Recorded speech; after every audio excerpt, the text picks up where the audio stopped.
Every year, quite yaba, I feel brass to say, and putting Puyadin common answer, no, a year bring him to Bojanquesi. A crab will be a memory, and no pay, when what Trakunina, Mamuninachi, and no pay. Sounds so, and a headmistress, and the assistant headmaster, a church for more a brigade senior high school in a good morning, your mamma, and a juma, nature for a walk or manga and money baby piano. Your mamma, money a juma, Chief Mojo, a greasy for one craha.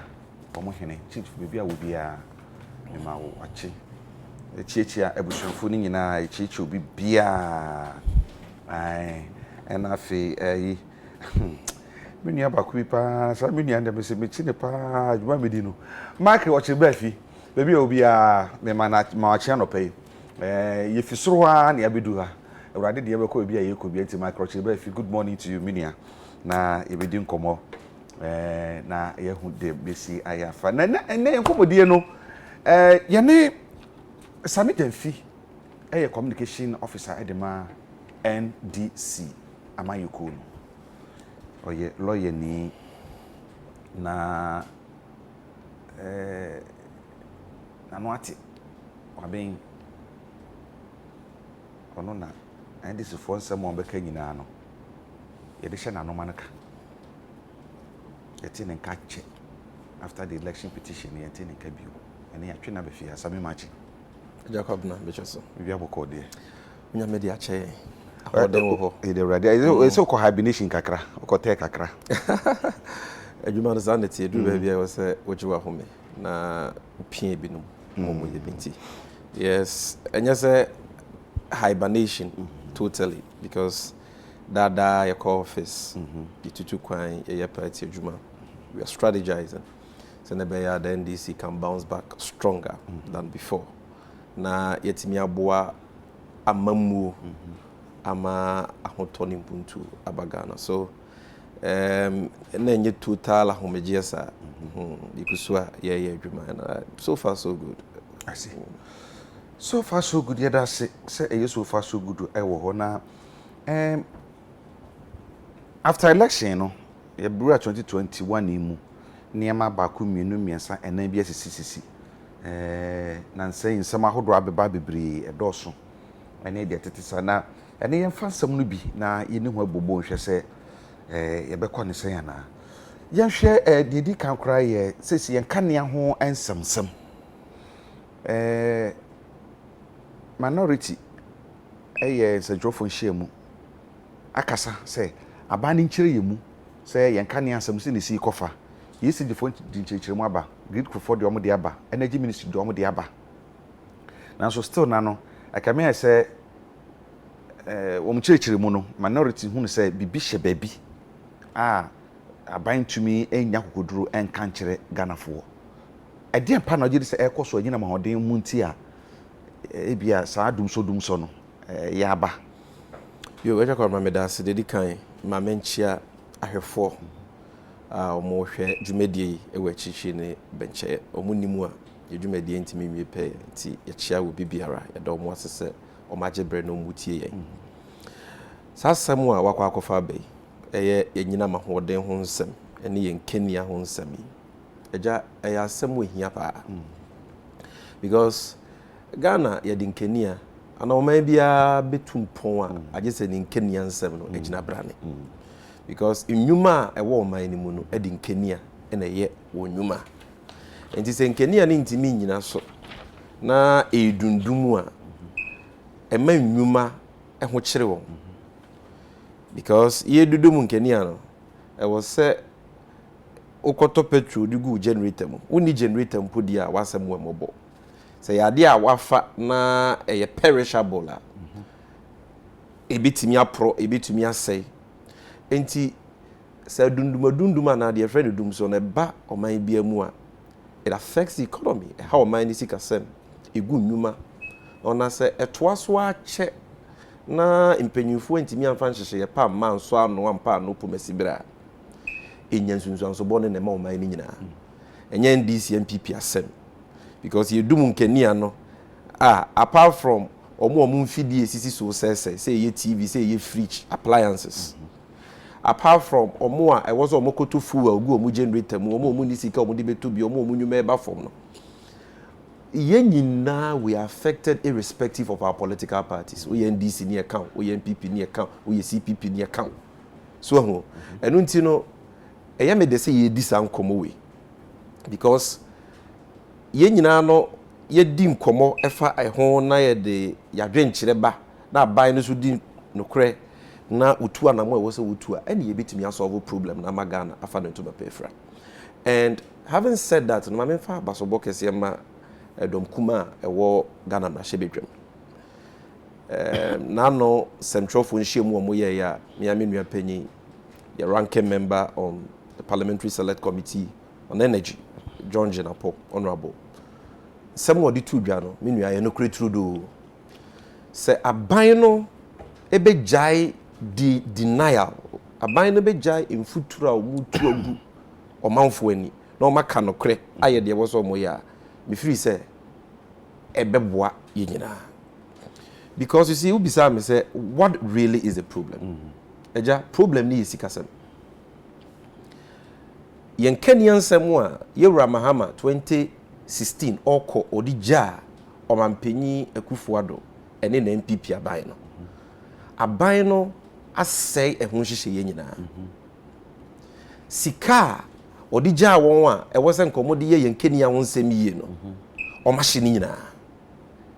Eno nene, ama yenyina mahoɔden nnwuma yekuo ECG gridco ekemene omwa omusika sem nyina ye basa omunye sika nyo omadwumanti no akwakofa dum so we aba sika sem but aban we a wote akonwa so no de bia ya mu bika se bi omuni obuo de magana fo na de tra kasa because bibi koso a echia bibi koso a enkoyi na omanfo bra e wo so mode ahobrase ebeji tum na omo kamu no kure e kire oman ne de omo ye no de bia no adane infuturo e na omo to agu ye ni dum so start ye nye no isi afi we minkani ani nyina so da ye nuano mo wo kumase ene asante mantem de omo de mpo ye west and crying in patam west and other parts of the country. Minister for Energy newly appointed Honorable Metupoko Prempe. Problem they start say yade no be kan say ye bui power plant no and ahode na yede akofofam omo de statement ye omo de anu ye aba ewo minority who na meka ho asem but in fitiase no omo ka say ye bui ahode na abafo meboa kwansima na Yewra Fred or Ware meboa wono ne da buia no eba abonte mega as a minister asem wa wo ka to bui so idie bui power authority so idie adabraka enye no kre enye buia ho odin bia na abafo enti grid co for the mouse our information na ene ye weti ye wo ha na grid co so issue statement omoso problems omo ka se eno na de dumso na ba no eye different from minister there so ho na ECG workers so kase so ohwe ensem a yempanyifo ka kire about the causes of the problem na enfra ensem no boabura na che say obi de nokure bi ye den esie nokure wo mu ne say dumso yenya na start aban ahodo bibiri aba yenya dumso but the ama yemu bi yera ho a ye kasa ne say wo hwe mpempen so a Yewra Mahama e solve dumso problem ni du ya no peja yen Kenya won hyehyeye ekodu ye na eni se nka Ghana ye experience dumso biem Jacob Nazareth ase e wo se nka ye a thing of the past aka e betwa ye ni akohwe aka se oh emre bi Ghana ne ye tai experience dumso be na de ensi biem because John Mahama dealt with the problem once and for all no ansa na oba be di ade no na obeka ya Rollins abreso na efidia emaye enyina mahoden emaye nkania na ye ni dudu bia akosombo dam eno so nsuo ne togum na amaye enyina mahoden nti se nsuo nto na opebre ba na ye ho kire ene ma Yewra Rollins ko fa abaze thermal plant de baye any other projects aye in the energy sector se na be ye enyina mahoden do o my Ghana ye hia no mmiri bia na ye be den ye benya ye friend available capacity no ye benya President Kofo beto aso kofa machines bi by okay recubru repen so my friend toy machines by at least Asogle power plant no phase 1 estate omampenyi kufu abreso ono so be ye kakra enti omampenyi kufu abreso so no ohwe a yentumi an solve problem ne papa enti ono so time no epebre bae no dum so bae emma wo be kai a wo de adwuma wo ye ya che soma asofo obo mokọ akoso mbusi ye nkọbọ mpa ye na nsu nto se ne be ya ye benya nkania enti edidimu ana Professor Mills abreso bae John Mahama abreso afina problem na be ye kese because Ghana enyina mahode a ye hia no ye demand for power no etwam 2000 megawatts but ye available capacity in Rusa installed capacity ni de wo ho say infidie ni wo ho but infidie ni ntimi nya adwuma mma ye say nyina mahode na e bitimi power ye nkania no amanagina so de na President Mahama ye okofa afidie a ye friend car power by okofa afidie a ye friend a Mary power plant by any other plants are within 3-4 years na your generational capacity now from Kwame Nkrumah pencil be see President Mills pencil na ye just about 2,000 megawatts no wa page me do almost 5,000 megawatts wa double no more than 100%. Enti afi nkenia na yeden abuso enti be kai a o mampanyi akufu adokra be di ade o se John Mahama nkenia no wa ya ma na yeden aboroso enti bibi the excess power aban no tua kafo nkenia yehia eme ye ka so de bi enya sa na tie se ye expand the economy na economy ni grow ye factories we will consume that power and that Yura Mahama crowd in Shishye bi egu akwamu na AFD Alliance Française Développement ema isika na ye dia 330 kV transmission line from Ghana to Burkina Faso e bitimi amaya transport power ni bia yeden I export to be akọ no prior day ama isika ye kan san answer ni nyina nti the generational problem ejakwabna John Mahama solved it then e wie ye no na Yura Mahama say infidie no dodo na car power ni Ameri omu hia jaframa se wo kasa wo de fan wo ne begumu a eye crude oil no no emma power no wo be generate awie no ne bo ye den eye den because fan wo bo den bo jaframa ne de odoma nkoma nyankopon ache ye bia ye oil na yitu ne ha no ebi ta ho a ese kwa eno na President Mills fiti ase John Mahama so beto aso a over $1 billion ye de ya to abo gas plant ene ya ye wo ye Ghana gas company ya ye tu you jaframa millions in terms of cubic feet of gas, the power your plants. John Mahama na yes investment, no? And because gas is cheaper, no, now for your power plants, no, ye over dependent on the West African gas pipeline, no. Your gas are near Koto free Nigeria, ye over dependent on that. You say ye was solve that problem, no. When Canada need dependent on Nigeria, no. Say na pipeline no touch ma na for the dooms ayede. Aba, they say John Mahama solve ya gas. We no see kasem. ECG abind in the car abind here. Gridco the same thing. Enti the state-owned enterprises a war energy sector no. Omu nyina no je say omu sika sem no ayebasa e car mere omu. And so can nya e car abind ba ko na be boy from the 80s and abind what we buragu a e was here to nkeni enwu ayento ye say yateso ana yentum dia e was a buying pesika kotua ECG ka anameboa ene the other state owned enterprises ne ka mpempi na buying kotua na akoye ka na companies no ahode ba form na didum so ba because omu nye sika na omu de aye omu maintenance na de keka ho so President Mahama say sika sem no so let's solve it into the Energy Sector Levies Act the friend ESLA ebai in 2016 emra obi fra konyo so no se Ghana for yenim say ye wa ho hiehie mu but say na be ya ye betumi asolve dum so once and for all painting no me de sa esla to we ato petrol buo so wa wo beto petrol bi atua kakra ma ban na ye mfa nko tua sa kana eda ECG Gridco and all these states owned enterprises in the energy sector even at the time they affect banks because our companies no so at the banks ka it is a bank tua sa kana free wa omo benye sika no mo de ama banks no na banks no so wetime gina omo na so na oye nhyehyɛ no kase nkasa ato no agyakwam na yentua no mfie numpe ɛno na abɛka ya yenua no MPP for samre no mo opposition omati kopae omo se John Mahama ye wicked and nti na ode eslaba omo describe no as nuisance tax share Ghana for boss as ye to abama omo a ombetwam John Mahama breso sa esla no emaye just 3 billion Ghana cedis or 3 billion Ghana cedis na no dikotutu aka edwuma e wo say because that was the purpose of the tax President Akufo-Addo baye saa to na John Mahama de baye na o se enye no a o ka so be ye free no wonyin free ho ono nko a jeje 12 billion Ghana cedis John Mahama nya 3 billion no nya 12 billion sika no so a wanfa nkotua ka wa ye ne basa de ya kra wo mu ni se eto na John Mahama ye nhyehyɛ ye se ye betua no emfie numpani agya etua no yewura Akufo-Addo ne na aban e de akosi awowa akɔgye bosia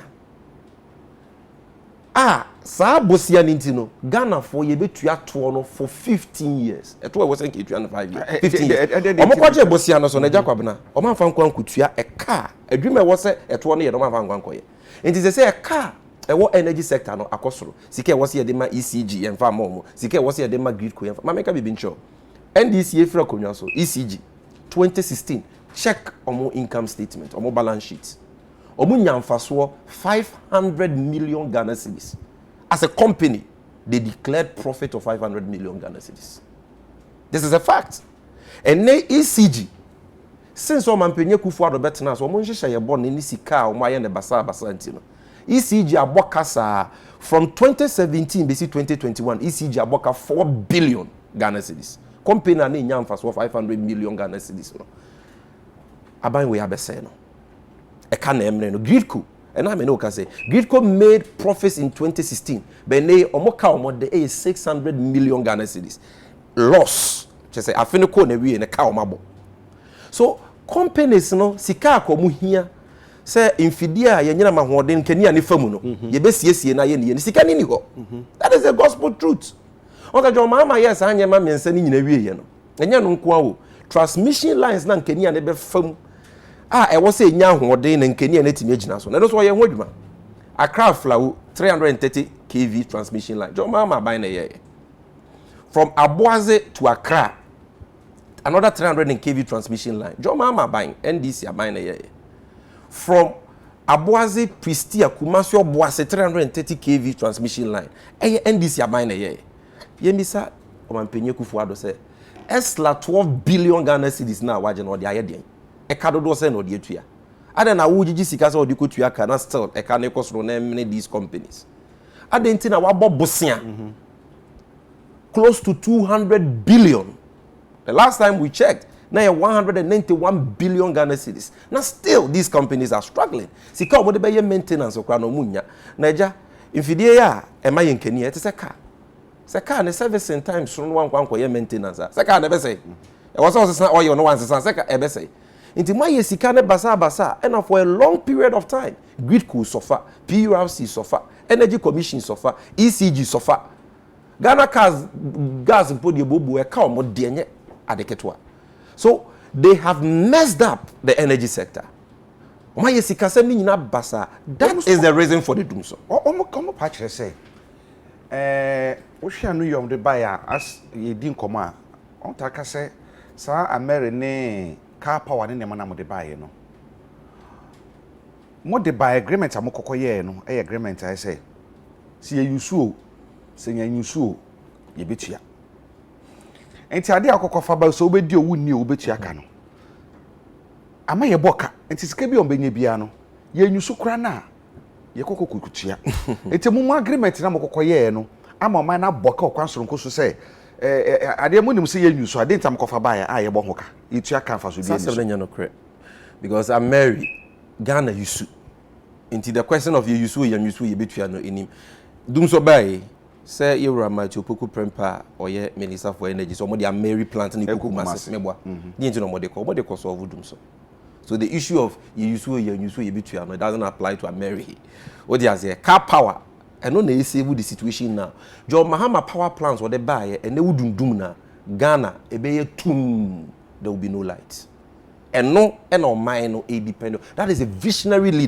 leader or better problem on deny on fan ko she will be better accept responsibility ye di na tem ye boni din kura we focus no solve once and for all that is John Dramani Mahama the nation builder not ye nuanum ya mo ya solve problem na no mete unua ba afia poku anka bebe wo bia me chia na me dana se better leader never say ono anka say gia tu mu say dum so de John Mahama e ko no wa ye den no wa solve awie eja kwa na say o kai sa asem no Because near the MPP for the Biano Mudina, and I'm happy that people in the media and other neutrals are speaking up. So why ya so we Edin Kenya Gina so Asha Wonsa, Yama Unfidi a year, what be mismanaging ye can, we will be koye take OP, we use when you so be. The point is that same fidi any wo, simple question, common sense. And I will say, ye so ye be to say, and Yanama Hoden and so, Intina Dunzo Aban, Munuswe.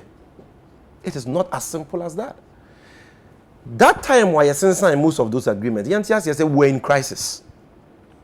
And yet Kenya ne bini and I walk out Joe Bruni if I was sick abeshame Muna, yes, and Kenya, infidie ni be my name in Kenya.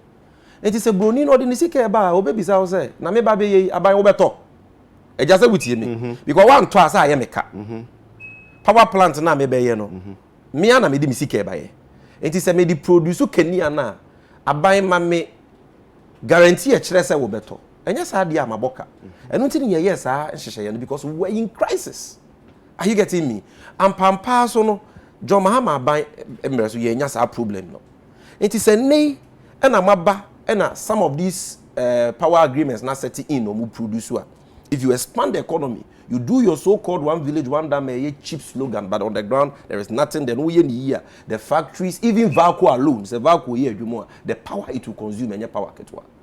And in fact, say Ghana Kwan and Swa. What happened to the 330 kV transmission line now? Sahomana, Yura Mahama, started ya now ye wojuma say a day and you know in Kenya, Ebeko Burkina Faso, near GCK Burkina Faso. Why Nigeria for gas na no more than Ghana, may the power plants no Jessica. So why can't we do the same? You have come to mismanage grid co. So now AFD must suspend this agreement in the cry. Is this ahomano, and also assay. So they should stop giving excuses. You best say minister no, afe na waba. Obi antan no. The Ghana for nyina ye see we this is how we MPP we there. They say we Kenya be gina so. What's that? Cost of wo. Nipa omunyume say if this problem is solved within the next 1, 2, 3 months, no problem. But say twaso kopim December eja kwabna. Asemba. Hakrabu be lay of workers. Mameka womo ayanu yomo de bae efa power outages in home. Or say feeder outage in commercial rising from low water level in Bui Dam. And yet, Bui, CEO of the Bui Power Authority. I be here, no say, and you're not crazy. Yeah, the minister is repeating. I'm the anu ye be by sunset. Still, Obuasi transmission line trips leading to the total system. The entire machine triple. I giant fan of my the entire machine triple because I was saying he sees a machine here, maintenance. What is he getting in maintenance now? So if you didn't trip it, we generate a wolfie. Say, Bosome so na was a oil, we no see no one ye. Now was say, we'll catch you about and wedding in. A bedroom baby machine, they just so a baby bricky. Why when you grab machine, a baby could do to say. So you see, we don't want these excuses. Almost say, I knew ye machines, no. Don't want to see and lines ye cry, they transmit like power in Crano. A fee coming Kroma Beres 19 something, no. And yet the assassin that no one the goose until this time around. Messi Accra, Aflawo, 330 kV, ANDC about a new. Abuazi to Accra, a new and you're from Kwame Nkrumah Pencil. Abuazi to Kumasi to PC as our transmission line now, our boss on say a triple. A Kwame Nkrumah na Abuazi to Kumasi to PC. What Ghanaians want, you know, no more KJT. Now say what is so musu. Oh, the air Accra say, in Kenya na in Yinaso, light bill so bawa na wutin. Because you're too. Yen you know me was sentiment, you know me one kind in Patamuni Ghana, Miamia, or Munken Yentimi, so the more kindness are buying. Jai excuses, solve the problem. But in the meantime, no, my low shedding timetable, the friend doom so timetable. Na me whom mra, me nyan Kenya, and mra, me nyan Kenya, na metinya plan my life. Now saying crime, almost publish low shedding timetable and crime pedia no more. What about the other parts of the country? And crime, they are not so more, so they are not following it. Sammy, because politicians know the omo Jim. So I said, we have to move to other issues. But the bottom line is say, yet the omaya na in Kenyan sem ejina ne naso ejina brane. Omaya jo mama breso na Kenya ne so. Sa omaya no ye de show man penia kufu adon sa. Ono na su ni mamamuo. One na bedi e chiri Dr. Bawumia. almost omo competent omo nim bibia adan na the papa ye dia hyem nsa say masay no omo chire mo bebre omo say gas compressor fault reported by Ghana Gas. Gas compressor fault reported by Ghana Gas. Hold on. Gas flow challenges. Is some of these things, you know? Atem didi, omu didi atem. Ade job, I'm a pencil, na machines na ye adwuma, na fault memo. I mean, you see, the minister should stop insulting the minds of Ghanaians, the intelligence of Ghanaians. Machine being na fault mem. I am normal with every machine. So the problem is not the fault. It is your failure to maintain these machines at the time you were supposed to maintain them. Because you have mismanaged the sector. What says Sika, ECG, at the car, omu declare losses over 4 billion in 4 years.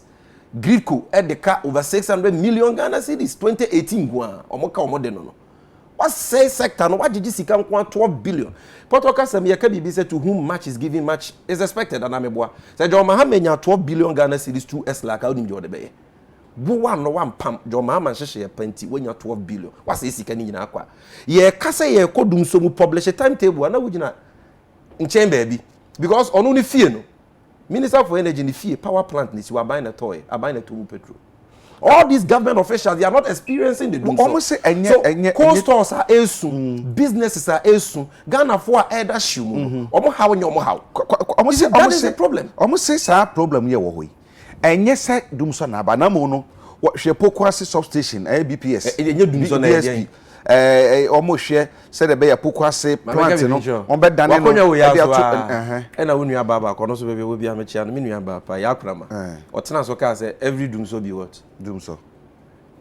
Dear, and your doom so dear, Moma, dear. It's almost some way BB. And can you almost lay new lines? No, Master, almost we are Ghana Nina would see me. This is your minister talking. When I would do job now, when him say this issue over minister and say you doom so. You should know that these people, they are proud people. Omunia ho Brasia, ye de can asem de eto nipa koma so ma nipa nya abutoyemu. The problem they are not solving it. Omo the politics na into even the state institutions, you know. Say ECG for person omo ye low share dia na wako menye we ya Ghana for because dum so aba ti ya krank one there. Oh, timetable no kra mo ya enye adwuma. We want solutions. We elected them for solutions. We want solutions. Okay. Because if this problem persists, they say, and your campaign ye be mu, your mind ye chechere. Campaign time I den etwem. And ye dwuma as an opposition, they say, they make sure say, the Ghana for deserve and no na buy na be. Ghana for deserve in Kenya. The ye rehwe nyina no. Give us the power and stop the needless excuses, the baseless excuses you are giving, and the lies you are peddling. Because all my will not so mu ya. Say you be den. E Kenya na be dum. Amobia baby wujina Sammy ya hwe na ya kasa de wedi nyina ma odi nsam chi ya anu yon de ba na dose bebre na ya kasa be do na che bi etumi kasa mfufuru bia na ya sore fia na yako ya hwe galamse kun ya ma pani e ma na homene so kwetu aka sabre no Ghana for do no ansa chirofo ye kra de ho gimu bia na nya sem kuma kra as we speak you know asante ada amana san sore bioma odi asrafo be 200 and no de akokugu o se wo hwe water bodies wo mo ye mine wo ho nyina no ye hwe na ye nchire wo mu nyina na ye hwe o maso enne kwa ye kasa no Minister of Lands and Natural Resources and the regional ministers ehia amane de ato wo mani mu se wo mo eni kan e say no ye desalinization no ye de ko ye galamsey ne kono eho nti come region by region na say regional ministers no and I say no regions how do no be gina no de aye ye de kan ye 2-day dialogue bi meeting bi ko so wa ha ansa na sa asrafo 200 ye ko ansa na regional ministers meeting so eko un say anamo aban tuyi okwan bia so galamsey no obedi so nkonim anaso hwe a wadi nkugo na Jacob na wo de omo ye wugidi adanko da do intricisi omo ye wugidi eja de omo ye no ma men kan joro min twa ni ti ankyere omo sika na asa no omo pay reinforcement fundraising meetings no omo ye no sir enye dialogue to solve galamsey Ghana ni a wutie me bia no o say ya kasa nsem we ya at first na manfo nyinni but now people are seeing it Okay, time when me call Gina River Pra. Emu, a press conference with Central. Okay. Na me chira mu say na nsuo ne color city. Say nsuo a enka ne ye fita ne aye brown say chocolate. Amanfo de ye said ye bi mu ka say nyampa. E bi mu kra ka say nye River Pra na Sammy Gyamfi ko e. Ene so we hu River Pra. We hu Ankobra. We hu Birim, the other eastern region we hu. The chicken have come home to roost. Because no cre. It is a news that won't mean fancy. We are the MVP. On Mampenye Kufuadu Neo Pepa Saobe Quentia Galamse. I want to show you the mentality of the MPP and on Mampenye Kufuadu. On my journey say, I was said Ghana, ye Japadi or no one come on the Achayan, or more form, no more the pearl muhunya, or more form at the Pesicama or Mohoni or Moma. Enti the omuye biano adwe atachire ni sika ebebo mubuto me say meetings omuye ni nyina na obi sika na asan na obi so aba be di post fresh enti ono so no ba be bo henya kakra na amanfo galamsey fu aba betuatua China fu aba betuatua no manya sika tam sa na ohu no. That is it. It is another cocoa season in galamsey no mu create no. Why? Minua o mampenye kufu ado be di akonwa 2017 and o cast all quentia galamsey. Obegai. And o say or the ne mampenyi a o ye no air 2 on the line. In other words, say a kono went me ani sunkunimu agana for nto abentia no. Your kind na se kire no no. And o sre Ghana for say ye nyina yemwa no. Na ontumi ntu galamsey ase because e say ye nsuo e say yensa ase say yakwaye. Me kai pa say ambre no samtwofo na nanom atena konya asofo Ghana fo nyina even the opposition yeta na chi not because agudie tuo no enye wo but because say agudie tuo no say wan tu no kwampa so amfa mra kwan so a ese yensuo say yakwaye say yensase nti ebe ha nchirima ebe ha yen. That is why I say yes Ghana for betimi atu agudie abrofo kra no betimi atu agudie but famra kwan so koje wo lease o mining lease ana koje wo concession na nya wo mining lease kwaje wo EPA permit forestry commission nya wo nkrata se nyina ma wo permits utu a tuniye ebon e wo se wo kata so bebia wo se wo dua nuadua wo ye ne sa no wankwankwa ye mining ni wo nsuom ana kwaye mu a obia ne new problem be nam se sa amre no abrofo ne Ghana fo binom no mo ye ne basa no mo di se ye nsuo nti no ye nyina ye tai o mampanyi achi se ye support this fight ntu be kaya enye galamsey fo nko ano mampenye kufu ado be support stop o me kakai ahwefo kakra even Ghana fo a Ghana mra ma omo kwan so mutimi ye mining nketenkete na gudie tuo nketenkete small scale mining no which is legal no po stop o nyina for more than 2 years. Obeti Operation Vanguard at Interministerial Committee on Illegal Mining Secretary Charles Bisu Chairman Minister for Environment Ura Frimpong Boate Obekai and Ghana ye more billions of money say mon fan ko kuntia galamsey na ye nsuo na ninte ya kwaye no mo ho ban ya sase mo ho ban asoja fo ekoye omo police omo de koye ne say wo hia Ghana ni no ye mining na ye small scale mine or ye de obodutu oku no omo deputy kind of speaker no Joe Wise on the cast asa no so kwa ben ha ye bobo Ghana fo bibiri tu oku momo e wo mo concession so some of them were small scale miners not galamsey galamsey for kunkumbi ye shebi mfidi a emra ne se wo chia fa court na court nkyere de emfa nyemwa o man puntuo ne ye hyebi me say sad ye nti minimum o manya stroke abesi ne o modafom minimum o mu dwetira na o makoje free bank bo se o makobo free bank so o de be ye legal small scale mining ashibesi ne ebi mu ntimi recover. Now you did all these things echichi mfidi bebre yankasa because ye nim say is for the greater good of the community of Ghanaians. Dear ni yokuhu ye. Afei de o mampenye kufu ado se ne party hia sika. Enti ni party mpenyimfo ena small scale miners omo ye legal mining omo concessions no. Omo agegi omo concessions omo momu ye galamsey e wakwaye mu ni nsuo. Afei ne regional secretary for Western Region Charles Bisu o mampenye kufu ado opa akra wo pena sempa a yesa papa na. Inti ordinary office of Flagstaff House. O mampenye kufu ado office no ye adwuma. Secretary to the committee ye ni etua neka ye ne man allowances ne de keka ho. Na ya che no on tape announce documentary no guy. Say oje bribe akes oje bribe bo akiri nyina.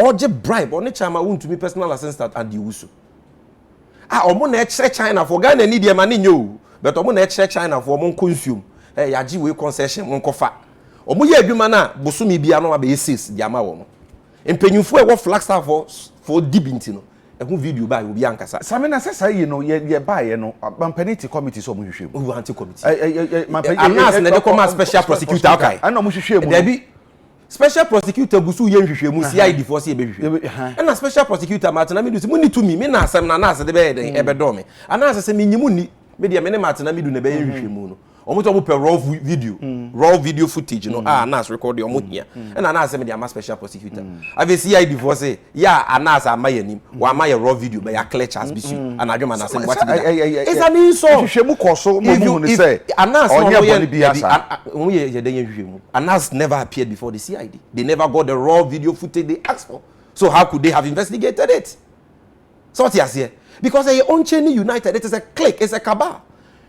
MPP Central Regional Vice Chairman ekwo wisi ne de ba ye wahu ono oshinian ono na ye cheche excavators na ye de come no, including legal small scale miners excavators wa jeje excavators na tonwadi e di bi amema MPP so omuje no secretary grading bam mpenyufo se party yes yes no no nya yes ono no mu asem in a video recording e wo Minister for Environment office Frimpong Boate ne banankasa no kwana ye galamse che no say amount for us na wo obi nidi na wo de odidi wo de opese odidi obi anu aduane mo no obi ni ne yire enna kom no wa kwaje omo concessions legal small scale miners no galamseyers wa shibi wa tombi afa mfidie no kwedu baabi no excavators no mo de high galamseyers to go and do galamsey and excavators 500 na way where are the excavators you see this government is getting away with murder. Let me tell you something. Okay, murder. If this is worse than murder. Do you know the people they have killed?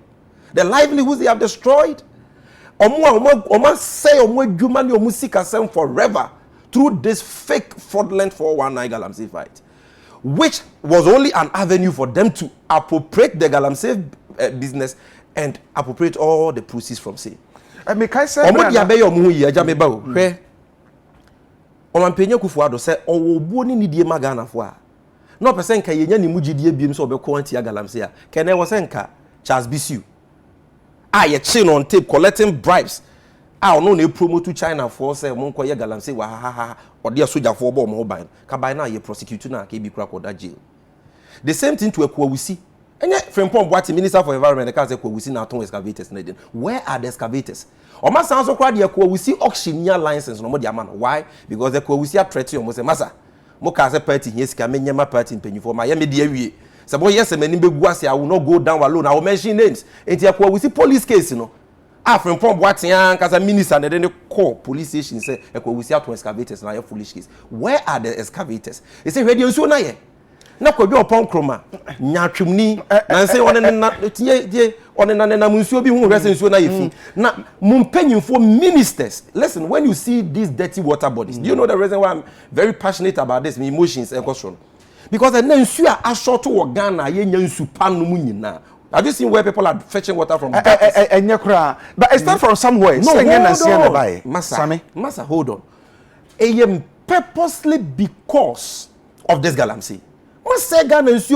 And this is not galamsey. The ordinary galamsey boy in AU. This is galamsey. Abayin penyu for, abaya crash for,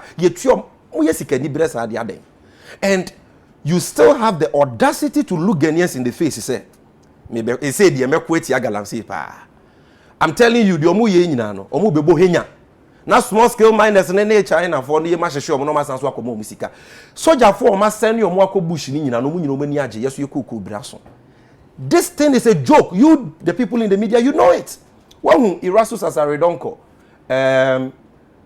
a journalist with multimedia, the stories are why about Ashanti region forest reserves ibia.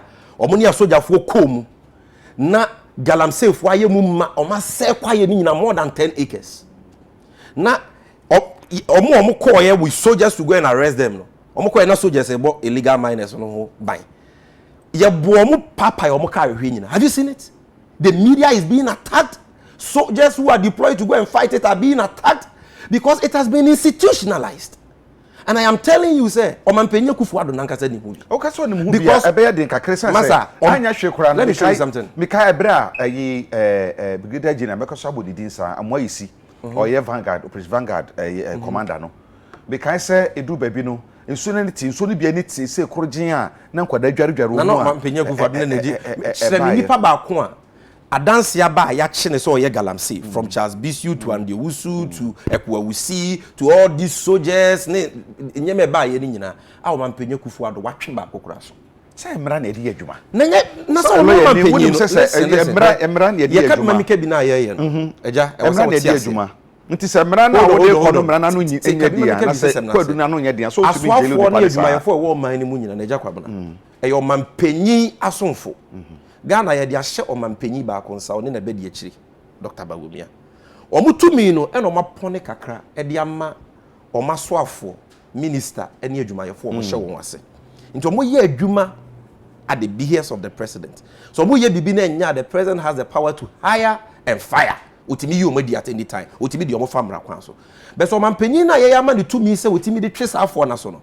omo ye bone na oye omo di diom ya che asha wine osafo ma afo se Ghana ye pisika fi sai no hydro for nti Aisha wan ko ni krum Ghana fo bi numa omo ye legal small scale mining at the time of the buying you say ya ban small scale mining ye legal why are you doing it Ghana fo ye de o makoto afiase be 5 years be 3 years na you say China ni Aisha wan de ko ni krum enu ti China fo ba mo omo say nsu omo say ya kwae look at all these disappointees ayachi omo a omo nan si galamsey omo say simo omo didi just say omo say nsu by heart no Omampenye ntu ho na mo bia are you telling me say Ghana for your hurry anim kosuru nti we should believe that this president is saying ma breso listen hold on me back that same galamsey wo ho then so say that so na wo ho let me show you something then na mo ye ya Mahama breso did you see tax force be say omo ko galamsey na asojafo ene omo ye galamsey na timi yap na abom nsem for the tax force for ni apam o mafiri wo hu bi da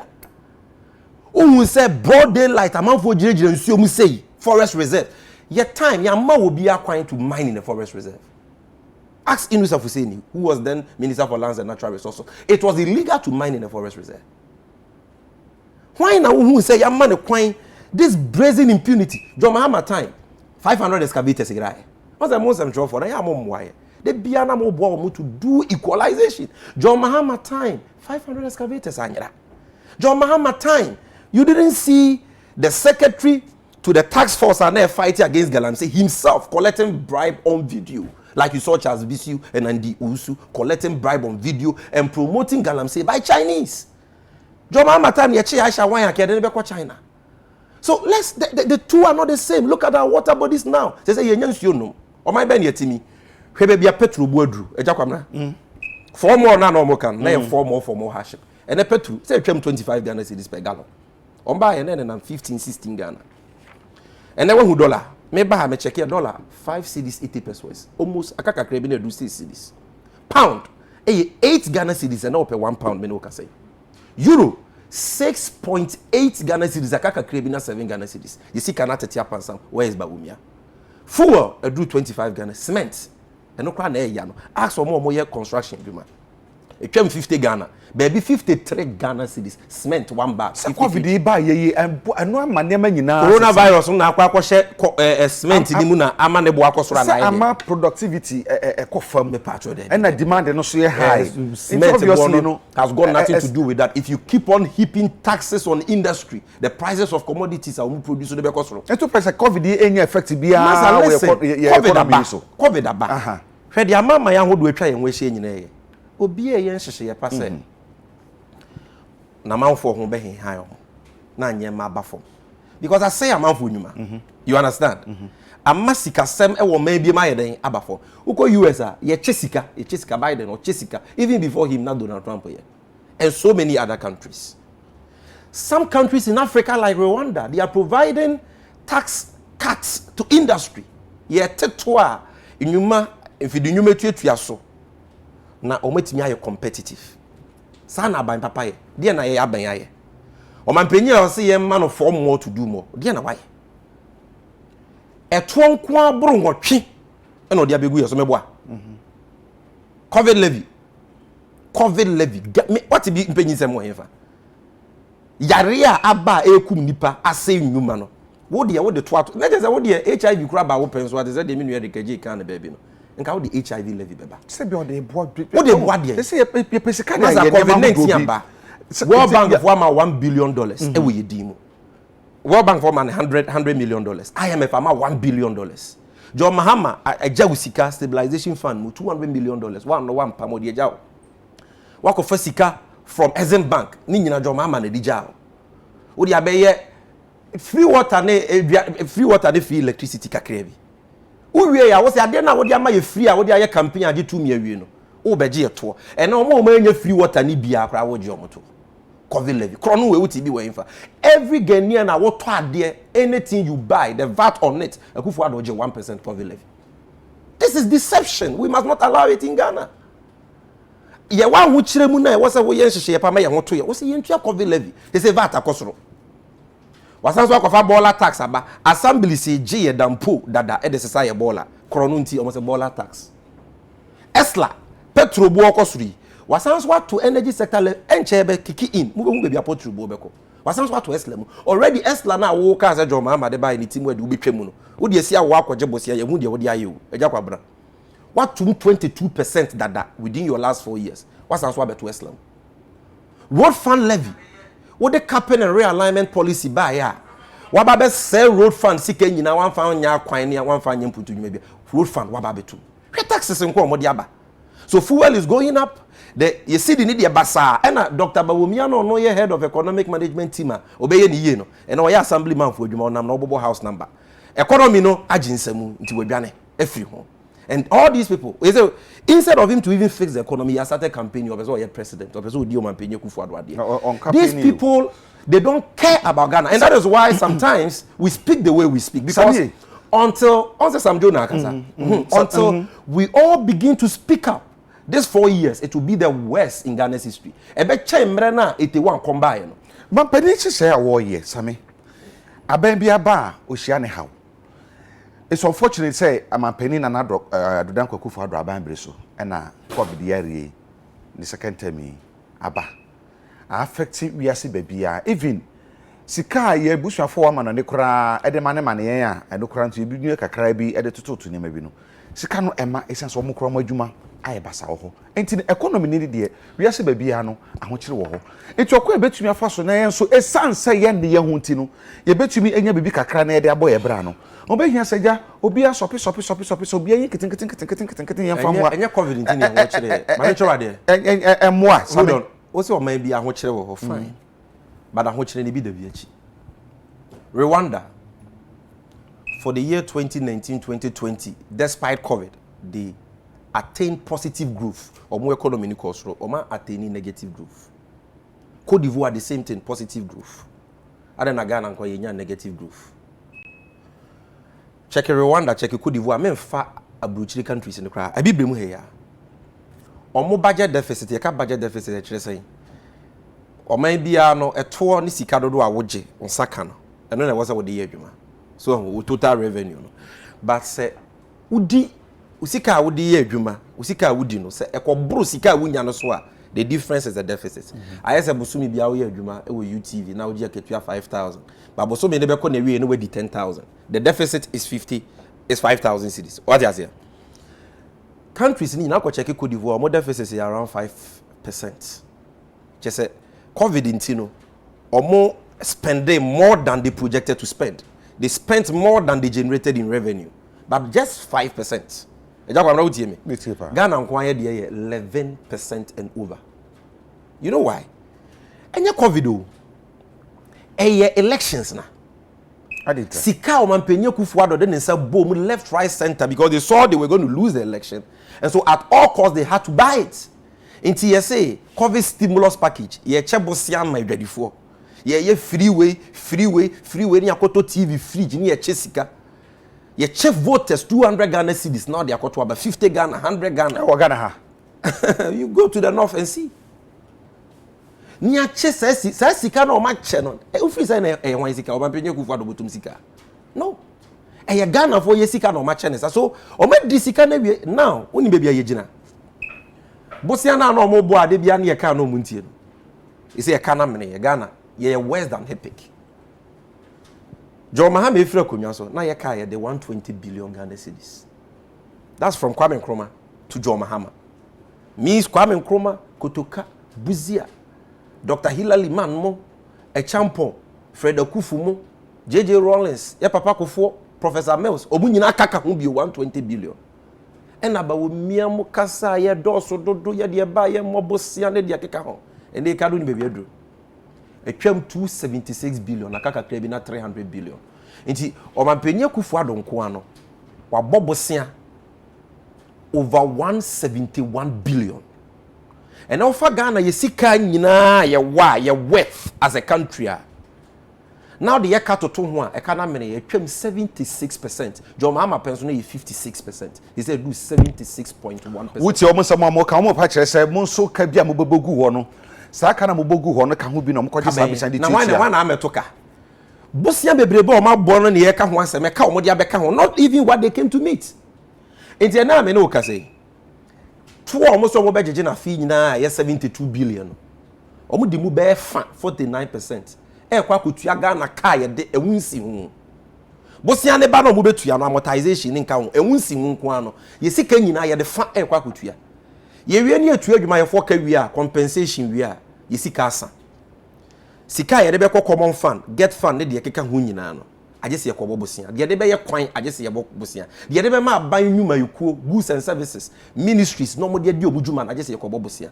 Ghana is broke because just bosia hu ye ka wonsi hu ayetua ene adwumayefo akatua edi ye sika ye generate nyina total revenue mahama ye connect sa na bosia bebrebe o mabo ni nyina so no hwe oman no ene look at our education sector. They say crowd who so be friend no double track o se triple track o se quadruple track o ya ye bibia nyama basa. From 1 4 we be say now we have say from 2 we be say. Look at even the academic calendar. Look at the curriculum. Why? Because school, secondary school ba kokro mampenye kufu adun CB. Dia na president Mahama esini so a we beja gu na fofo emene no. School adan ni ho, dormitories ni onkomia ni ho. Nti nkura ni nya ba bi ntina. Ase mo ya kan wo UTV ha ya kan man for free say Sammy Gyamfi mu de omo ye politics. Bi mu bra so mu ade. But it was the truth. Look at how our education sector is struggling now because of the lack of space. No classrooms, no chairs, no dormitories. There, untimi so nkan. We a headmaster, we a teacher, we can they will deal with you. La Presby, headmaster, say okay. Timpani headmaster, say okay. Abanya woni mamamu, so ye kebi an kebi money chemso. O can asempe they will come after you. And that is the culture of silence. Some do not mock.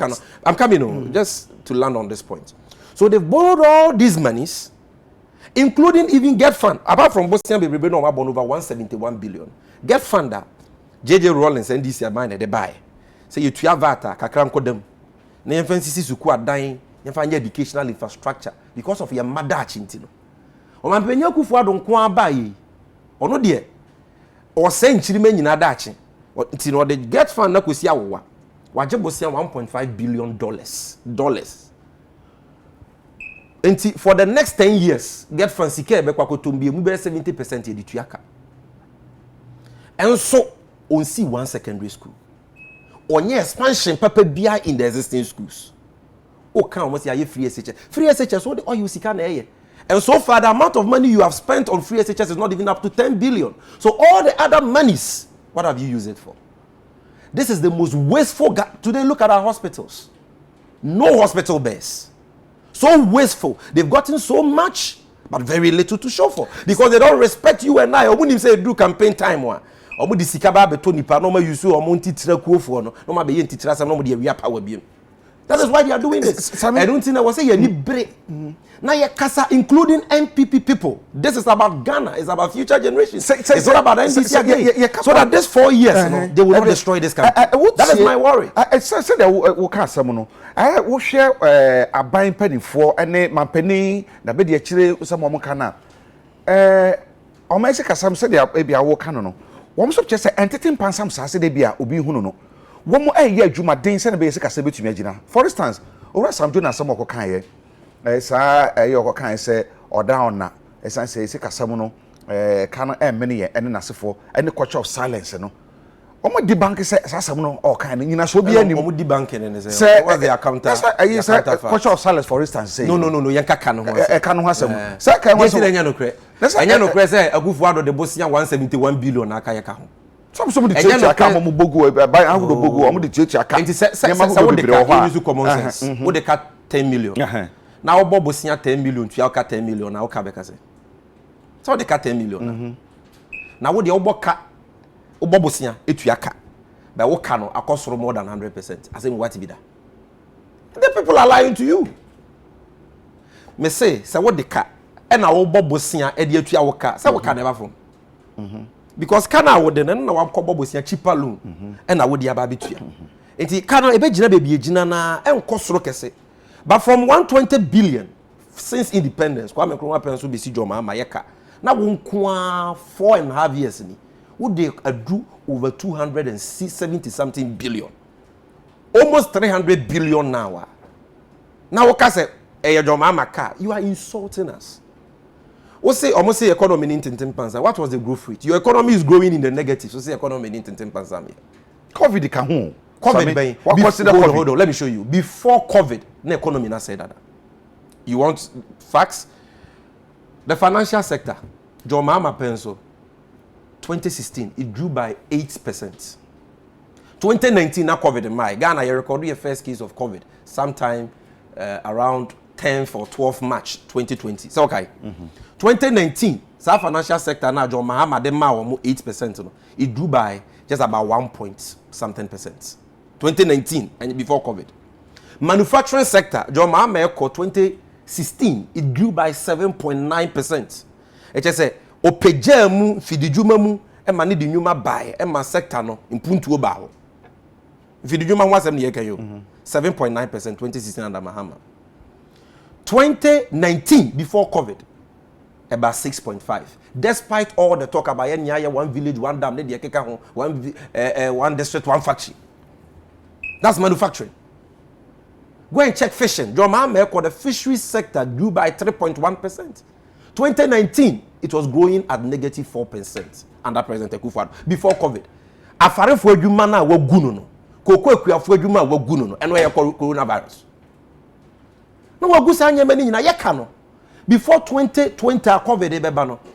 Na already etwam 211 billion. Dada. Now the more than 100 billion akaye ka ho. Na debt to GDP of 56%, do 65%. Bosiana no mobotwa omanum no spending everything on consumption. It was already going on. COVID no na expose you amaye hu your real size. Look, aban we omo nka no krewu.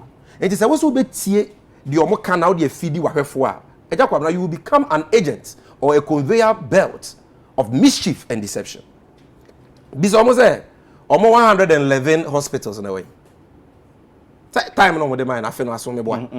Omampanyi ti mi hwe Ghana fo anim. Said your man penny, ye man penny, His Excellency Nanado Dan Akufo Addo. We are nimfie duru you. Hwe ye nyina ye nim ye beto aba. O se mo to aba mamia. Mercy hospitals mako 111. Because 88 districts be in the district hospital. Eja kwamanya za no kan. And the new regions be here regional hospital. Me ma Western Force we fia kwanta ye be pejema ye ne kama ne de keka ho. Afini. Wo de ka kire kra se ma start two foundation, be twa blocks. Yeah, they are so above from crowd, baby. As I see Chrome Bubesi Hospital, Nessu no cry. Or mamma fake contracts to contractors. Sikebiana, or wouldn't be Sikabisi. Baby crowd homunya assassin. These people think that governance is all about deception. We are free near Makakra. Near Betwa about Pompi Sikabu system anymore. Now wash a shebo, not in teacher some kakra from where you saw soldier for near Kunkum Nipa. Wafa Wadi. That is it, they are taking us for granted. Nanka Busia be reba wa boy 111 hospital. Oh dear way. Redro Mama hospitals to see and crime kwanre. Rage and see one. The University of Ghana Medical Center. They say another MPP ministers almost save even. Be anya COVID a. That is visionary leadership. The hospitals are West Sea Asantim all across Upper West Regional Hospital, Upper East Regional Hospital, look at the airports, look at the roads, look at the interchanges, look at the markets. Nanse mi ko Kumase. Eja. Kejetia Me take care me rolling me glass and I be home. You say Sammy Gyamfi. Me gina here. On them mammy and so say Sammy kwa. Catch that papa John Mahama say. Ya yene bone on fire bone chair. Sa no ye ni papa any binum ma ye hu so ye ni bone. A lot of people today are gnashing their teeth in regret. Where they why ni Kumasi? Where kejetia? Look at Kumasi Airport, the whole airport. Across the country, obi anya na fair share. Ade a wo betimi de won sa chene so se we de ya bobosia de ya nchirima benya so mfaso. E di sika kra be den beba ama nchirima timi tuaka no. That is what Sam Jonah is talking about. Because bosia body boni bi anya den enim. Ba se wo bobosia no na wo di no wanum umfa anya de pa nchirima ba wo bebre because ehefa no mbenya sika free no mo de akwa kotua sa aka no. Eni ti wo bobosia na wo de ye ejapade e di gya nchirima ya yete ase ne ye benya so mfaso nchirima benya so mfaso na o manya sika free mu di aye eno ntina jo mama why circle interchange kaswa sanyema ni nyina dia physical projects there ya yete ase ne ni nchirima ye nya so mfaso a o kina bi ni se yetua enhaden na wo de o mampenya kufu ado wo de anese wo bobosia saa wo mfa anya hwe ye kan wo se free SHS is so wo de just 10 billion and it is not even sika wo bobosia ye oil sika enu mpo no why ne basa ne what minister for education also wo ba tan a wo sika se wo betua school fees ama oba no kutua o se enye wankasa sa no kan o se wankasa oba fia be kan last Friday twam ni wo sa na bu abon ntu o se wankasa wo mo bi a na wo hwe pa na menye hwe ne de kasa ko bi anansa wa mu go and look for the tape enye ono na sebe o se wankasa enti nsem 4 time na ono abo adutu minister wa ba be di akonwa me pesa papa na sempa because obre ne ho ase and the kasa hote on say binu I like him for that but the way I was starting one here he will fail minister wa baba behwe o meye disua ho nsem so ye nim say double track na wa baba be ye free ho and then your schools no be textbooks ni ho exercise books ni ho even basic schools kura nya textbook o mo curriculum syllabus no kura no e ho asem ye nkan wie ko ye ho adwuma o say me picture know your education minister makotwa me picture de akoto frame o mampenya kufu ado so picture ye mfa nko bobo school instead of textbooks you are giving students what doctor your pictures educhumba ha na so mo kan ne say wankasa awofo nkotua na mo do kan ne say so your wofo na so ba school bi na so betumi aboa school na eno ana betumi aboa e bia obeto ba na dia che ade na 2017 ade na why empa na dia che ade empa na dia ko che already that's what is happening you see check this academic year unim ka awofo obo is the free SHS no they are destroying it because parents are now buying textbooks they are buying exercise books they are buying uniforms prospectus near the man where to say prospectus to go and check time na enye free no it was better and now schools need be cry ye yibima they are appealing to former students they are appealing to omu kromfo ye jeje ntoboa to buy best empara na doso sa best empara na doso say empara na doso enka no be empara be 500 na say be hold on 2000 3000 na obviously empara na doso so ye oil no abura na ye tu free mu ye nya mienu aka ho ye nya sankova ne 10 fills John Mahama ne dija no ye oil sika akosoro ye bibia so akosoro ye se hwebosi o mabo obi abobida don't think he said brena minu mienu brena MPP for bresa o say wo dwen sa de na wo ye mistake people are enjoying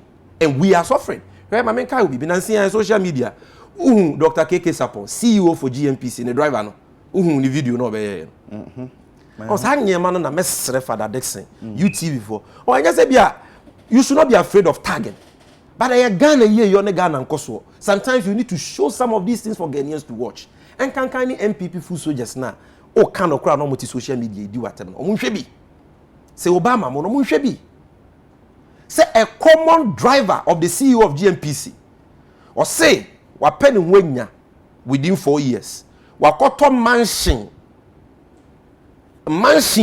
efie kakraka e wo Trasaco Valley we sikafo nkwa nete wo wa koto Lexus car ya tono close to $200,000 Tia Robert wa koto Benz S-Class 550 owie ye no wa friend na fofo no wa fa $100,000 utie me close to 5.8 billion and I all show dollars and say you will see can no monsa no obi them Hennessy Nina. Look at that. And your Ghana for my year, you mama buying teachers. People have worked for 30, 40, 50 years of their lives. They cannot boast of a hundred of that. He was a common driver and said over power. No, he had nothing. Won't take any day Japan and some work out from home. Already I thought they be a kind of cray. Even though he's also part of the problem. But at least when they were back kind of cray womb. Said as they will drive in ya no the anya will see you when you're there. Whether come na sati yeduma wa ene me sati tie wo na mi so e wo kumase. Can you boast of that? This is a driver. And yet the foot soldiers you use for us anti-tira semi atendidie obi kasa na nya binder and Sam Joe na kra mudi na tem. Why? Have you lost respect for the elite in this country? Ghana need this share wa bobra. Where they were accomplishing the area of business. So much from imagine said you can nya no kre. Papa on maintain a new one kra wa Ghana ha. He's created jobs for people to do in this country. Omo mudi na ten what jobs have they created? Where library we see man school. Na Rotary Club for inviting us all mekasa. Na wakasa wa chere na adwen about the nyema enkoso yie wo Ghana. Mo se matiko apa. There na Sam Joe na aka enya no kre. Ose ka mene ye bosia na mo bo no hu die mo de ye sasa me Gyamfi me kan mo se ne NDC ni nti ese Sam Joe na eka ono so NDC ni. Then he talks about kabian abagana culture of silence no some almost saying yes sanity it's an opportunity to be nya kwan kasa. Okay, modern Ghana for editor no go and tell him that ono aye se why story atia kandapa into your one office and a national security for be channel and you dey call national security and you bone naked and you dey mabo na and you dey shocker e shock no be seen wa suffer health defects e be seen go and tell him say obi atimi kan adwen wo Ghana and o mampenye kufuado there is no culture of silence uni me do that ti it's no free it's ma mentifin so na wetu afio you know why because galam say ya okoye wunhwehwemu ko pa then minister for Upper East kufuado minister Owura Bukari hontoma say ono ankasa ne China for ye galamsey enu ti Delta Force for also mbiku no ene odwa ne bebo no odwa won kan so go and tell it that they said there is no culture of silence and o mampenye kufuado ene munua ameswale nsam truni owen okati asefo ho biem see aboni tuo kwa yakuno. Why? Because you saw a nice principle wakoye nhwehwemu ye hu o mampenye kufuado na danfo ni twotwo mutuo kwesi nyantichia you saw mampenyi din de jeje bribes in Ghana football enti yeku Ameswale. So go and tell the family of Ameswale say Ghana ha wutimi ka wadwen and o mampenye kufuado there is no culture of silence. Go and tell the headmaster of La Presby SHS ne nkura ni akonwa o mo betena so no mo tete blog susua de no be complain ye I don't see you. Go and tell him that there is no culture of silence. We are not caught in Penny Secondary School. Headmaster, ono de oni school mumpo. Nenkra esu say omunya best na so mo de da bonten. Na se bi ba bonten a. You say headmaster no na ya higher man kra na be kasenti ya pamono no. Go and tell the headmaster that there is no culture of silence. You see, we cannot pretend as ostriches and bury our heads in the sand and pretend say Ghana e bibi ekoso kama. But so mine bo or mine say it will affect all of us. No, short. So we MPP we NDC it affects you. And Kenya it affects you. Baby a petrol boardry, it affects you. Baby a cement boardry, it affects you, all of us. Baby a dollar ni a pound ni a euro ye koi. You see the say ya. Your vice president, what than one assembly mobile house number no. It affects all of us. So when we are talking, let us speak the truth. Ghana sika. We have every right to speak up like Sam Jonah is speaking up. Invest your borrowings well in productive ventures. Na man chirima so enya bibie gina so da atwo mo de betua ka no. Okasa wonka abone. Munya kabi en kabi na Ghana fo nya fa hudi obetimi de aka omo asem. Papa Kofo abedi akonwa. He was not perfect by yehu de yehu ni ne. Atanos abedi akonwa asumdwe hine. He was not perfect by yehu de ne yehu ni ye. John Mahama abedi akonwa. He was not perfect, but no obiati mi can adwin free obia ye ne hwehwe mu free manase mu nyina obia. But then you cannot do that. So and yet on mine also say, and that is why when you invited me I came, Because we must start talking to Ghanaians. Yeah, Papa for teach everyone. They cannot kill all of us. They cannot victimize all of us. If we decide to speak up as Ghanaians, we may have different political affiliations, but if we speak up, we will be able to demonstrate to them that the power of the people is powerful than the people in power, and they will be forced to do the right things. And yes, sir, now kick your more out. Now abuying your man papa. Or one brassier, or yes, or pekabima kebi. No, when this wedding papa, or betimia babeto to nyeme ye no money ye yonin puntu abano. Ni a ma obisa kwai. No wababi di or minus. Sammy Gyamfi ye nkomo ye enche de bekwa wie na amama for messages or the aban e draw so papa na we so bekan ya na bia betwam I hope that special prosecutor nomination. Special prosecutor there no. Na no how be ho. Na say Martin Amidu ye de ma no. E na o se na consider ba community mi 17 ya de betu. O kire mu a aja ba. O to fa bo no. O say mo ko journalism school. Mo yes summary there.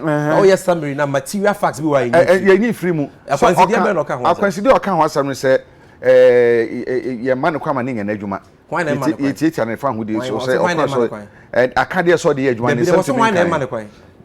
And I culture of silence ni be afam na. Me culture of silence me Nani we ensem so you have the facts. Matira me do say why na man kwa because me can e bia no be hwe me obeka say Sammy Gyamfi na ka obi. Enti o se wonya kwa enya na adwuma. O se why na man nya. And no achi so no ade a akade so dey adwuma ni san entumi enka. Just so twetwa na kwan mu nti no onya free hands to operate. Enti eno ka ho bi ne dem abako menu miensa bi nti otumi enya adwuma bi no gya ho. Ane ye obi foforo a yesusu say obetumi esi obra Martin Amidu anam ama na ye na adwuma. Enti wo ha pa ya pawo no na mo no ye mfa dwuma de ni hye ne say ye yi no na so ye mfa dwuma de ni hye ne say e de enti na e say de wusuo na untimi nka ma menka na me nsuo e jaben de ayesa ma menka na me nsuo Martin Amidu on the Ghana ha de fa ne say wa wo hwe me say yeah politicians no grant na wunye nia at least Martin Amidu there you believe because even before that appointment and near to needing citizen vigilante mebua because of court cases or no ankasa den sika e the Bogana sika ho ban e bi kra ha e bubo NDC when we're in power nobody threatened him be any warriors will be kunu be any tata no training pistols even though he was a member of our party. So this is a manner. Me, I don't agree with his politics. I don't agree with everything he does or says. Me with problems with even a next stance be a wutiki. Because Utimika say, why not against on Kasa and Timo pushing? What's that one crazy or why? What's that worker? You shouldn't say that you should not be pushed. In the interest of this country, we swear and oath to serve. What's that worker? So those are some of the challenges I have with him. But there is one thing you can't take from that man. That man is not corrupt. Martin Amidu is corrupt. For. And Martin Amidu kanokre. That thing you can't take it away from him. What time you could do and where you need to say. It is a Martin Amidu ya. O man penye kufuado de no ko born say na downfall, the best friend. No here in a special prosecutor. Ebe catch na say. America crowd ni o man penye kufuado ye adwuma no. Wo hu say o man penye kufuado. Eye wo primary e wo dream kata hye no kroye krono mu a. Wo primary maame nka na sa because I say mother serpent of corruption. She say na aboa wo n'ani esi ati a otimi dada if no. O say sa na man penye kufuado tie e wo dream kata hye no krono mu. This is Martin Amidu's verdict. No o catch na say adwuma no o man penye de man no wa adwumi so o man penye be bo na chidom no wanya ne fa hodie di akoatia kata hye no proye. But okowura mu no ohun say no sa na nya sa na tie no man penye e be yusu no e dia kata hye no proye wo na aba mu eso na rather no wakwa ko chesi o man penye opponents e ye Jomama ni NDC for.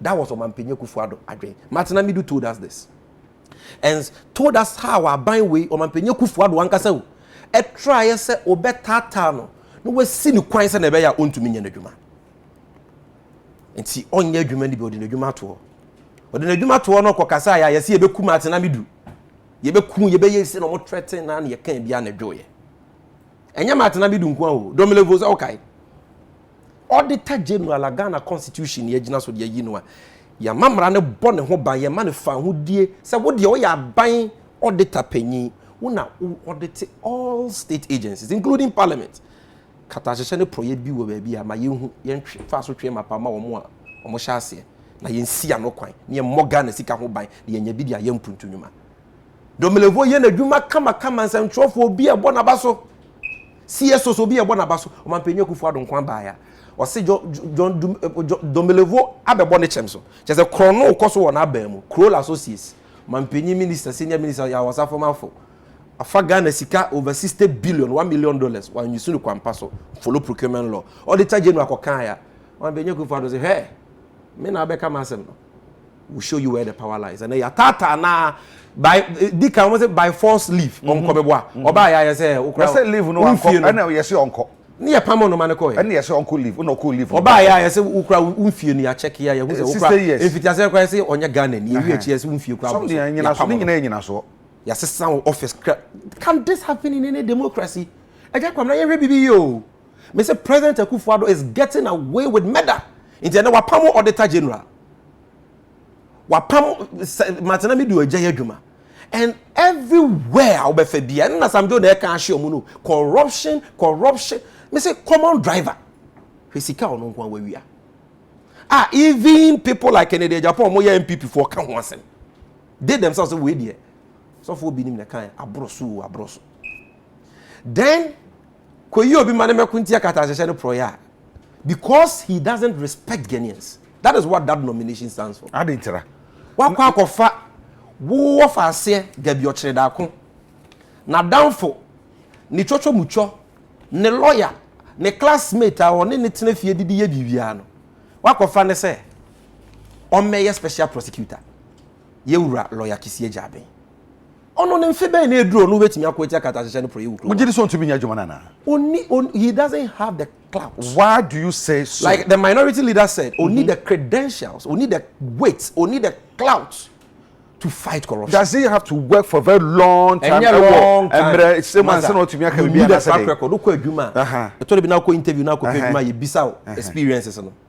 Papa on experience and apart from say oh yeah na lawyer. An experience in the fight against corruption. Assemble na aba kromu. Assemble na aba kromu on one kasa independent. We say wakabi. Say bi ono obi o hyedi na obo na adwuma beda na wahu. But when Penye Akufo-Addo hu say ejapa ne wo fa ase gabi ochedakon African Legal Associate Martina Midu say ne ho bon mu bi.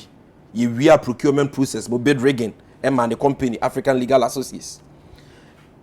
O man Penye Akufo-Addo no nua ne ma me nua ba eye kenoforiata o man photo sanfo no so Martina Midu say ne ho bon mu bi. It is afo ni nyina no they have to be investigated by the Office of Special Prosecutor for suspected acts of corruption. What you say? So man Penye Akufo-Addo akofa ne boy, Gabi boy to come and shield sana busuanfo ne mpanyimfo ni nyina. So mark my words, Papa we a Japan Special Prosecutor. He is coming to cover up all those cases of corruption, not just the SC, but the EBC nyina. I didn't think young man the combination of Juma Sian. So ni pen sase nya adwuma. Oni pen sase nya adwuma o si o cover obeye meanwhile the pen so nya bibia betu agina so aka say bia se mesia na so ntin eye we na se we. Entino me ba o. Obi isi obi aba so person obe drive. Obi say na se won ko fa na license mra we nya bia mba. O say okay na adwuma no ntimi nya because we need license, we need experience bia o driving. We need twi company bia. Obi tinche so na say adwuma no ko onya nyeye. Inti train man and drive once, I won't drive unko kumasi ansa no. E no bi na wo ye. Yes sir, the okasa me fa license mra na man fa ma. Eti the requirements basic requirements me the license be ko. Credentials no ene dey wen. Wo ka credentials no dey wen. You see he's a brilliant lawyer. At least I know my colleagues he taught them at the Faculty of Law. I know your experience in Libya. I know my senior lawyers because Chamber me was Ayine Mfeli. He's worked there before with Dr. Ayinemo. And they've all attested, say, eba mradia unimumra. So, and I respect him. But I'm trying to say, the connection with Gabi Ochredako, ni Penye Akufo-Addo, say, Japa Kabano, and Untini the neighbor. And Yamrebia with him. And that is, he has to prove us wrong. What about that, say? And when Swa, he lacks courage. On Tessa will be to say, Martina Midua. Ono na feso so a so man Penye Akufo-Addo kra na eye dwirim ni katachene ne prohibited abeka Kisi Ajaben does not say on oso wo bidia then you should prove us but we with the meme person Ghana for nyina ti ase say nse ma making enya sa me Gyamfi me na make Martina Midu abeka the same thing Matanami do say Kisia Jabe a surrogate special prosecutor. The chrene say o mampenye Kufuado say ni hu nipa no de neba say be kata be ye kata so mumu so e wo kata hye ne proya mempenyi fuabo. And let's also bear in mind say as for the fight against corruption, it's been lost. Like Matanami, Sam Jonah, and all these people have said. And we cry Jakwam that winning. Ja umpesi ebe tag untina munyina ne to de bia no mayedi. But you know, enti any appointment way and a nomination way no. Enna ebe magana fo nya gidie bia bi mo mampanyi. Yes, nso nwunu enna efa nipa, nso hye efa nipa. Abrantie bia wa sere ya no, wo so obi onimumra. Onimumra pa. Enti onimumra nti ebeba sawo na wo ka so onimumra me nim omo ahoma de se ti ya no maza wo dwane. Enti wo po bia ba. Ebia na wo be ye adwuma chamatina, how do you know? No. You see, you say agrobeso a ifra no pa. Akra onyina obeye car so no. Usakra na oye tunturu aka. Nti utim za akra we de bibi woni mo. Papa no hwe ni wo de hwe ni su ni ne ban. What the point that me tell na say hwe enye say bia oye corrupt o na onya opepa say obekwo tia corruption. But the system will not allow him, the president will not allow him. Why? Because Matanamidu was not allowed. On says corruption, no, what the Bekwa cheche. Just say lower rank officers when people know man penye Kufuado onfa ho. But say what the fucking oforiata gabi ochre da kon what the first alley what there will be a problem. Then corruption will start fighting you. Like it happened to Dumilevu when he touched Osafo and a corruption started fighting back. Matanamidu senko wankwanko tache ejapa African Legal Associates eya gabi ocheda ko mampenye Kufuado ninua ene kenoforiata moye unim ejapa no nim sika nkwa yatuama gabi legal firm Ghana sika yatuama millions unim Ghana sika nkwa yatuama omo ne white and case a omo na emran hyehye ya ewo deal ne ho no moye is a deal no Attorney General say dwirim kata hyehye ne proye ewom anfa Ghana mraso omampenye Kufuado se watwe asensan enso sika Ghana sika yatuade ama African Legal Associates ye gabi modia no omuntua ma Ghana it is still with them enso ye nyampa e hospitals hwe ye de yakwan aye ye schools ye nya empa for the case ye nya nkonwa ye nya suku adan all these millions can do a lot but through corruption we are wasted. So Ghana for yen taking your destiny into our own hands. Don't rely on any Kisia Jabin say ono na eba be fight here corruption. Ono there he is part of the clique. Anything a man Yankasa let me show Yankasa yenya yenwo special prosecutors. Neba ejakwam yenyina yenya yenwo special prosecutors. Ade na ba ye beka without fear. The problem with Ghanaians, I say Ghana for yen tesa latter for. The problem with Ghanaians is say there are too many timid people. Everybody is afraid. Obi adwen na okoka maza Ghana na nya wonkwa wodi ikofo di hwe that is our cultural na ye dey show akwaketo akwa na dey fie hye ni mu. Nti obi asuru. But these people are human beings like us. They are Ghanaians like us. Ya na ye dey to be na hye wonsa. Last one we mpo de omo de katashi na fire. Omo nim say to me when omo de abano no wiem. Jimensa knows that. Enunti say yesi oman nkoso ne oman yasum dwe ntiro mu oman no. Na yesi Ghana sika, ye wia Ghana sika, galamsey say ye nsuo, mpenyifo ogusu ye. Amanfo odidi wo ho, dum so ba, okoka omo nyintum, omo say nye dum so ye de ye so omo ntimi modin. Dollar nam ha, petrol bu okoso, ye de taxes igu ye so, e say kra de omo so omo di new towing levy ba. What? Yesu no mu buye kom. Usu no na ye ne more because omo say Ghana for ye kasa we don't bite. So what am I saying? Let's speak up. Say we see mountain so ye ye kira ye nyina ye nye. At least why dream the obetumi aye the obetumi aka. And when you have an opportunity to vote for change, vote for change. That is the only way both NDC and MPP yen taking Ghanaians for granted. No leader should feel indispensable. Oba wa bomu na be kire wa do wadwuma na be kire wa yesi am for the kire nto aso meboa e na de ofu dua paso ne pia nti wo be ya de pa ne ama obi aka ho na nkofo we ama mo bo ne kro no katahye ne proyo mbe ye I am mo for mo yi. It will be 4 more of hardships. I'm not predicting doom, but 4 more of hardships, 4 more of water shortages, 4 more of doomso, for more taxes, for more corruption, like we are already witnessing. So these are not normal times at all. What somehow can you come here say? On mine is at a tap and some of you will be being a view. But what's your mampenia? Any abaya? Just said COVID will hold dear. Now, economy no agent and I so. COVID will hold dear. Now, so the 4 years a day, no, Mampeni just say a transformational period. Or best Saniama, a man to me, I couldn't even, you know, were ye a traffic for instance, a crown, a soft one, Mukaya, and a soft one, a door so, want to so. What to some another from? I didn't rant here, and you so ever. Said they may a bit to me about more to me, customer to me, Gina. Didn't some complaining, but he can't come in and say, 5 months. What's your feeling about transforming? He promised to transform Ghana within 18 months. Ni fifi emu we have no talking about transformation. That just what feel it. Into 1 year no 2 months akra na yakoye nim. Nti emeka transformation was we kasa akra na wo kai Ghana for ye yaw ni die mu. Ebiem wo say economy ni gina na so say economy gina na so ye wo indicators. Ahyenso de bia ye de hwa na meboa. Growth rate etesen. Your growth rate currently in the negatives. Meaning that the economy is contracting. Your deficit just say you seek your expenditure, abro your revenue, so the deficit is unprecedented in Ghana's history, 11.3%.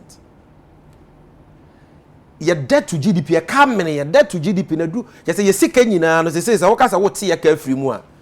You cannot come be fat. You seek your work as on mine 76.1%. You can't come no. And then you find the debt to GDP. How can you say with these indicators our economy is in good health? This year, you will see total revenue of 72 billion. Udi mu fa kwa kutuya nsi hu wo ka ho. E fa na aka no, udi kutuya aban adwuma yefo ka 90% of that. We are statutory funds, common fund, district assembly, common fund, get funded de keka wunya ukobobosia. Capital expenditure, akwan suku ukobobosia. Goods and services. Can this economy be described as economy in good health? But you mentioned something about ministers. I watch so. Then you was saying Keja Kwabena. Omampenye Kufuor obeda yimu biase. I was obeda yimu biase adameboa because we told him say Ghana o man kete to say on my way and soon chance to be we are just 30 million. Oh here 125 ministers to govern. Omampenye Kufuor ka say there be here 125 and onyaman for some mu defend including Malik Kwakubako.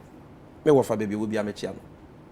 Omu defending they say 125 in a year. Gabi Ochire da ku defending they say 125 in a year. Even journalists be ukru defending. Say 125 na no ano no. Omu communicators ni defending. Afi wa boka was that obese elephantine size government yi hu Ghana sika o etuetu allowances omu be GS crash ya na de keka wo nyina wie.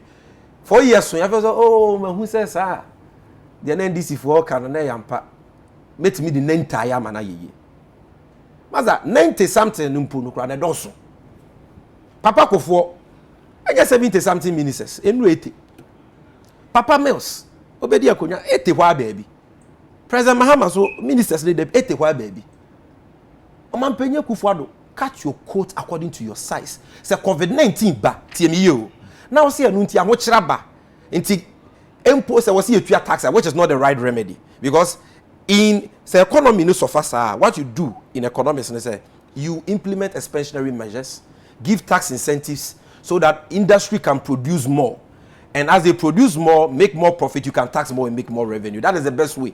But simple see you more taxes in power.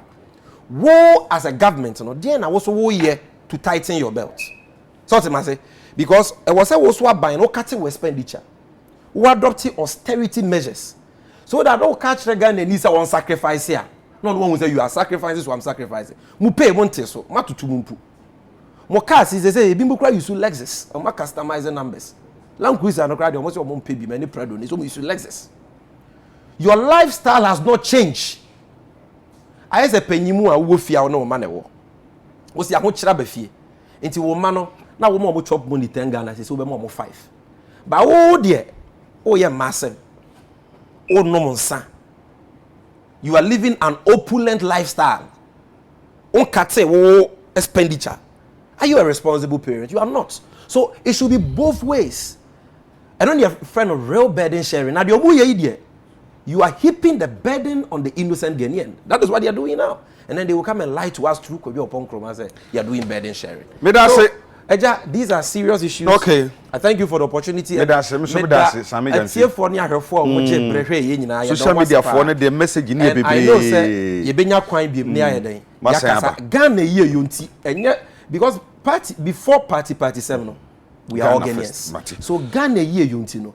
Yen se kire yesen yen ka no kure ne ye ka so yen ka na kukudru mu so that yen panyimfo na e wosoro ho no mu betie no my dear. Say at least omuntie kura ministers 125 ne dear at least about 90 one so esevu yesika enye nyina ne benefit me da say Sammy Gyamfi a communication officer edema ND Sama yuko na nya ne de no edi nkomo yi mo message matumi akenkan san se du ba bi e ba so a na fe ni nyina san yera san se na doso pa nya sem kuma current matumi ankan bi no mo fa nche me minim se be fufuru mu no before no a small boy minya de wanyini a yade a ebetuma kenkan nyina enti yade yankoma twetwe ni nyina besi ya ewo United Television so ene ye ne lawyer Sammy Gyamfi se medical ka no na yedi enkomo yehwe kwan se da se ne so ebenya panyifo ni bi aba na afi wo mo so wadwempo no mususu ye fa ne ma hodo ekoso oman mu ene mi ahodo nyina no yetumi edi ho enkomo bi sori so yi na medinchi akese pa ma Mrs. Amponsa